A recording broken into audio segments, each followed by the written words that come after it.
right there. Like, I don't see a lot of people surviving being frozen solid for decades and then coming back up and being like perfectly fine, if not peak human. Alright, so he has his Captain America shield, iconic weapon. It's a concave disc, 2.5 feet in diameter. It supposedly weighs 12 pounds, and it's made out of a vibranium alloy, which is a metal that is associated with adamantium, which is what Wolverine's skeletons are made of, and this is indestructible, as well as what Wolverine's bones are covered with. So yeah, and also some background.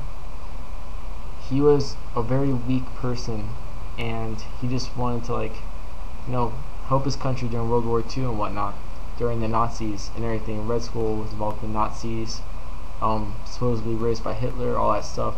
But they've changed it now to making it Hydra, I guess, out of respect for veterans. But back when he first showed up, it was Nazis, and there is an experimental program going on called the Super Soldier Program, and it was basically for America to make like the perfect soldier to be able to fight in World War II against the Nazis and everything.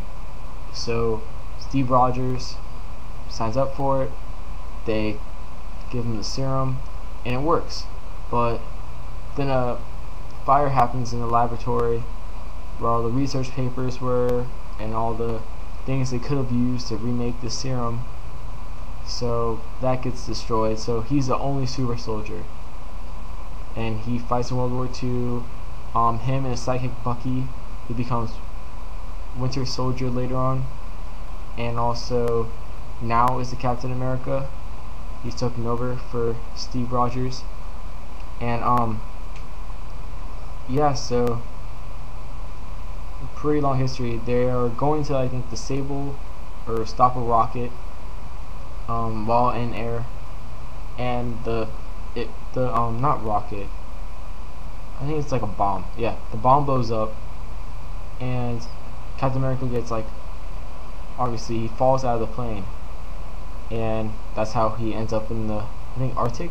Yeah, Arctic, and is frozen there until the Avengers find him, Nick Fury, Shield, all that stuff. Yeah, so now let's go to Batman. Batman, he has trained very intensely to be peak human. He also has been described as having a perfect memory, as displayed many times, where he remembers very interesting facts throughout his comic history. His skills, he's also a genius tactician. His willpower has been compared to Hal Jordan's many times, which is, I think, a pretty big feat considering he's Green Lantern and his powers come from willpower. Intimidation, obviously he's Batman, he has intimidated a lot of people, especially to get information. That goes with his next skill, interrogation. Obviously, as you've seen in animation movies, the live action movies, and comics in general, and video games, he is pretty good at interrogating people if he wants something known to him from the bad guys. He's also Olympic level acrobat. He's mastered 127 styles of martial arts, which is pretty impressive. He's also a weapons master. He's expert at stealth, expert marksman. He has been compared to almost being as accurate as Green Arrow, who is supposed to be pitch perfect accurate, kind of like the Hawkeye of the DC universe. His intellect, that's a pretty good skill. He's studied various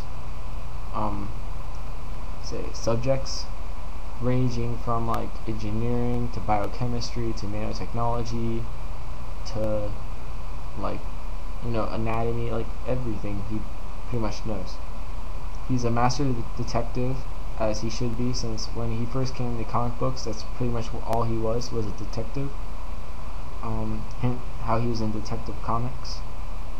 He's an escape artist, which I don't really know about this one because they don't really use it anymore. Like, he gets trapped a lot nowadays in simple traps that escape artists, especially a master escape artist, should be able to get out of pretty easily, or at least with a little bit of struggle. But I don't know, writers nowadays don't really enforce this one, but it is a skill of his, and I'm reading it off. Alright, so also he studied parkour in France.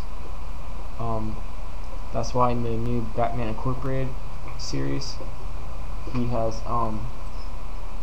he's been, I guess, the Batman of Paris is an old friend of his who did parkour with him, and he's been known as a master of disguise, having various names, I guess, for his underground connections and whatnot.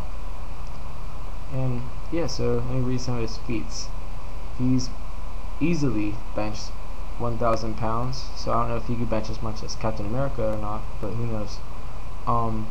He's one time survived in space for 27 seconds. That's pretty impressive. He can hold his breath for 3 minutes 15 seconds. Also very impressive. He's dodged point blank bullets. That's been shown many times in animation and comics. Most recently, I think, in the Under the Red Hood animated movie, when Red Hood fires a bullet at him, or Jason Todd fires a bullet at him, and he dodges it. So that's point blank. And his back was turned, so that's very impressive. He's caught Green Arrow's arrows mid-flight. So that is pretty impressive, considering how arrows, a small arrow, like a lightweight arrow, goes at almost 123 miles per hour. So, and considering probably Green Arrow, he has a lot of money like Bruce Wayne, so he probably has like a special arrow that's lightweight or travels very fast compared to other arrows.